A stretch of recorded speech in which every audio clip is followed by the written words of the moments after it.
Amables televidentes, arrancó el Telematutino 11 por Telesistema Canal 11, TV Quisqueya, Canal Optimum 1096 en los Estados Unidos y nuestro canal de YouTube Telematutino 11 RN. Buenos días, gracias por apoyarnos. Buenos días, Jacqueline Morel. Hola Ramón, buenos días República Dominicana, bienvenidos sean todos ustedes. Ya estamos a mitad de semana, qué bueno, miércoles 18 de agosto. Como siempre tenemos muchas informaciones que compartir con todos ustedes para que estén al tanto de lo que ocurre en el país y en el mundo.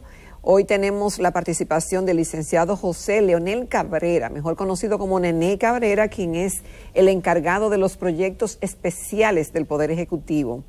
Muchas obras sociales y muchos programas, así que tenemos hoy un programa que luce ser interesante, sobre todo de mucha gente que está esperando saber de esos programas y beneficiarse de ellos. Así que les invitamos a que estén con nosotros en esta mañana. Y además ya salió el sol. Sí. Se nos alejaron. Esperemos por varios días de que no vuelva ningún fenómeno tropical. Por otro lado, señores, ya está claro que hay un borrador de reforma fiscal. No se ha dicho nada. Borrador. Un borrador, sí. Que parece que eventualmente... Pero otro nuevo, Ramón, porque cuando tú dices borrador, no es el que se aprobó en la Cámara de Diputados que fue enviado... No, estamos hablando de reforma fiscal, no de código penal. Ah, perdón, sí. Espérate, un borrador. El código va después, sí. Espérate, sí. El gobierno parece que en vez de ir en cero al Consejo Económico y Social, prefirió llevar un borrador. Él no va a tener problema ahí, porque aquí los sindicalistas, lo que son burócratas sindicales, y los empresarios van a pelear por sus intereses. La reforma fiscal es inevitable. Las recaudaciones son muy bajas, nos seguimos endeudando.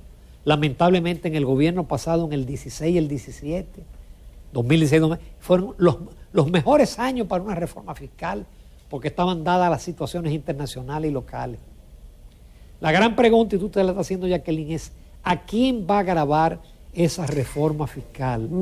Porque los pobres no hay manera ya y la clase media no soporta un impuesto de este tamaño así adicional. Mira, yo te voy a responder esa pregunta, Ramón. Mira, lo primero es que tú quieres que comencemos de atrás para adelante. Lo primero es que el PRM fue consistente en la campaña electoral diciendo de que debido al dispendio que tenía el anterior gobierno, con un manejo eficiente de los recursos, no era necesaria una reforma fiscal. Se llegó a decir muchas veces en el programa, incluso en este mismo asiento que yo estoy aquí en estos momentos. Luego se entendió de que por más que se ahorre y por más que se demuestre que hay esa intención, los recursos son innecesarios por la baja presión tributaria. Obviamente, siempre diferentes sectores que han analizado la situación han entendido de que también el gobierno tiene la gran responsabilidad de demostrar de que si se va a hacer una reforma fiscal, que obviamente alguien va a tener que sacrificarse, deberá el gobierno demostrar que gasta con eficiencia, con transparencia, con pulcritud los recursos del Estado. Entonces, oye Ramón, yo hice el ejercicio. En mayo y en junio el gobierno había dicho a través del presidente de que no era el momento propicio para hacer una reforma fiscal. Luego dijo el mismo presidente que en medio de una crisis era imposible hacer una reforma fiscal. El doctor Leonel Fernández dijo, bueno, no es momento por la situación de la pandemia y eso.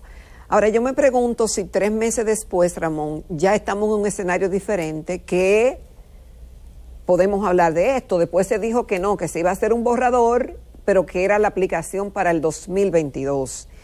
Eso es lo que ¿A quién le creemos, Ramón? Eso es lo que yo entiendo, que será un borrador para fines del 2022, porque incluso el presupuesto hay que presentarlo en septiembre. Es decir, no hay tiempo para presentar el borrador, aprobarlo en el Consejo Económico y Social e incorporarlo en el presupuesto del año 2022. Pero como quieras, Ramón, si no estará en el presupuesto y deberá ser presentado en septiembre, entonces si esa reforma se conoce y se aprueba, qué sé yo, en diciembre, en enero, ¿y cómo vamos a hacer? No, tú puedes siempre hacer un presupuesto complementario, modificar el presupuesto. Otra cosa, introducirle esas figuras. Tú me preguntabas que a quién va a grabar. Bueno, algunos entienden que se deben bajar los porcentajes y ampliar la base para que más productos paguen, eliminar las exenciones. Ahora bien, ¿quién será el sacrificado? Porque nadie quiere ceder el pedazo que ya tiene de exenciones, de facilidades. Pero habrá que cortar por ahí, Ramón. Mira, necesariamente deberá recargarse el patrimonio y la riqueza. ¿Qué? ¿Cómo es? El patrimonio y la riqueza. ¿A partir de cuánto? Yo no sé a partir de cuánto. Porque aquí también tú tienes una evasión de un 40% en el ITEVIS. Es decir, usted paga un ITEVIS y la empresa que lo recauda lo evade y se queda con ese ITEVIS.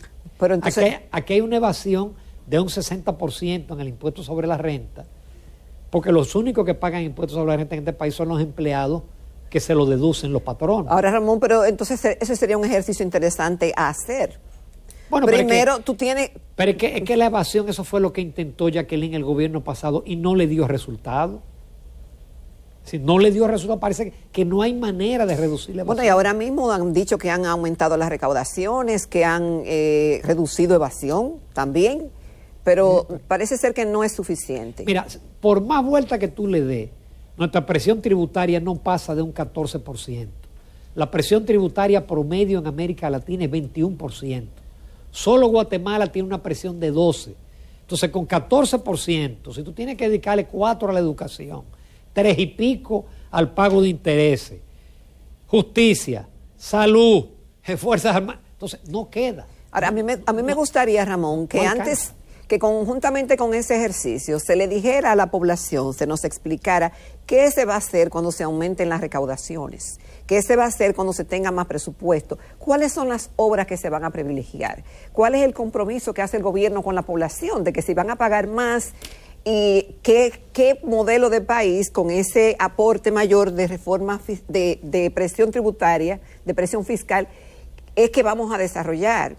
¿Con qué plan? Me gustaría conocer eso, porque eso es muy importante que se explique a la población para entonces que todos estemos convencidos de hacia dónde vamos y que el compromiso sea de todos. Se supone que en un pacto social y en el marco del Consejo Económico y Social deben participar los diferentes sectores, incluyendo los partidos políticos que tienen una gran responsabilidad en todo esto. Los partidos participan, lo que pasa es que a veces se han retirado. El propio ¿Cierto? PRM, cuando era oposición, se retiró del pacto fiscal, del pacto eléctrico, sin embargo después aprobó el mismo pacto eléctrico. Hay una cosa clara en todo esto. Si nosotros queremos una policía eficiente, eso cuesta dinero. Si nosotros queremos agua, eso cuesta dinero. Si queremos drenaje pluviales, eso necesita dinero. Si queremos carretera, si queremos un mejor sistema de salud, todo eso implica dinero. Y en la forma como está diseñado nuestro sistema tributario, no hay manera. Para además eso usted tiene la perversa situación de que cada año usted aumenta el endeudamiento. Y eso tiene un límite, ¿eh? Cuando usted tiene que dedicar 22 y 23 centavos de cada peso que usted recauda solo al pago de los intereses ya casi están llegando a lo que se le da a educación. Sí. Entonces, eso es insostenible, ¿eh? Eso explota en 2 o 3 años. Y hemos visto, eso lo vimos en España, lo vimos en Portugal, lo hemos visto en Argentina en muchísimas ocasiones, que llega un momento que tú no puedes más. Grecia. Y los mercados de capital entonces te cierran, te aumentan los intereses, te conviertes en paria. Entonces, bueno, yo insisto, la reforma es necesaria. Ahora, vamos a ver qué tipo de reforma, porque nadie ha visto. ¿Cuál es el compromiso, ¿Qué Ramón? Tipo de reforma? Yo insisto, no, ¿cuál es el compromiso? Es que hay un compromiso. Si se aprueba en el Consejo Económico y Social, es dentro del marco de la Estrategia Nacional de Desarrollo, y la Estrategia Nacional de Desarrollo contempla una ley de responsabilidad fiscal. Porque obviamente no hacemos nada con aumentar las recaudaciones para que se gaste de más, como dice ahí un ministro de deporte que eliminó 600 nominillas, pero la nómina le aumentó. Así, ¿no? No, Ramón, y como se está discutiendo hoy, que sale en la prensa el tema de la autovía del Nordeste, que fue un fiasco, se proyectó una cantidad de vehículos, no sabemos, y eso lo hemos mencionado muchísimas veces, cómo se hizo esa proyección, y ese famoso peaje sombra que tanto nos ha costado. Para hacer ese tipo de acuerdos, no, Ramón, porque ahí no habrá presión fiscal alta o de qué X porcentaje. Las cosas tienen que hacerse bien y tampoco para que hayan el dinero votado en el pasado como los textos integrados, por ejemplo, y con muchísimas obras fallidas de los gobiernos que pasan, hacen desastre y no queda nadie responsable. Entonces, para pagar para eso no, pero pagar para el desarrollo sí. Hay una deuda social muy grande, hay muchísimas comunidades que no tienen agua. Cada vez que llueve aquí, un aguacerito, eso nos evidencia todas nuestras carencias, Ramón, sí. Porque por cualquier aguacero hay una gran cantidad de gente movilizada que tiene que salir de sus viviendas, que se inundan las calles, que siempre hay pérdidas. Nosotros tenemos que protegernos y darle respuesta a los que menos oportunidades tienen. Entonces, pero con 14% del PIB eso es imposible. Por algo en América Latina la presión tributaria promedio es 21, claro. ¿Y se le da más respuesta? Es igual, Jacqueline, pero hay países que han hecho más cosas. ¿Sí? Hay países que con menos nivel de crecimiento que nosotros tienen menos precariedades. Ah, bueno, pues entonces a veces el tema no es los recursos, sino cómo tú lo gastas. No, cómo tú lo gastas, pero es que si tú tienes poco, por más bien que tú lo gastes, no vas a poder. Ya. Si ese 14% tú lo gastas bien, súper bien, lo gastas como los suizos, eso no da. La presión tributaria en Europa anda por el orden del 30%. Esos países escandinavos que tanto sacamos, la educación, la salud, que lo da todo, tienen un 40% de presión tributaria. Ahora ahí los ricos pagan. Y aquí no. Y aquí no pagan. Aquí evaden. Ay. Aquí cobran el ITEVI que usted paga y se quedan con él. Pero este es un tema que va a ser interesante porque incluso el presidente se juega su capital político con él. Bueno, Ramón, se lo juega y mira, hemos dicho varias veces la experiencia de Colombia, la experiencia de Chile. Hay que ver con qué viene el gobierno con esa propuesta, que no encienda las alarmas. Pero por lo menos es responsable, porque el gobierno pasado fue un irresponsable. Danilo Medina fue un irresponsable. Señor, en el 16 y el 17 esta economía estaba creciendo a más de un 7, el petróleo estaba bajo, la tasa de interés, ese era el momento ideal. Hoy, pero decían que había más espacio, Ramón. Acuérdate que en el primer gobierno, porque la ley de desarrollo, ¿cómo es que Estrategia Nacional de Desarrollo. Estrategia Nacional de Desarrollo. Eso fue en el 2010. Eso fue en el 2010. Es decir, que tiempo tuvimos. Y te acuerdas, el primer anuncio, no, porque tenemos que cumplir con la ley. Ajá. Y con la educación, muy bien. Pero después pasó todo ese tiempo y vergonzosamente no se aprobaron los otros dos pactos. No, porque el gobierno anterior lo que estaba en reelección.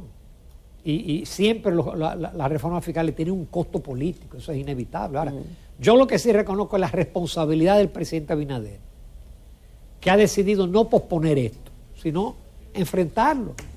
Ojalá le salga bien. Sí. Porque lo que no podemos es seguir endeudándonos, señores. No. No podemos. No, y estos préstamos todos los días. El ajuste será peor.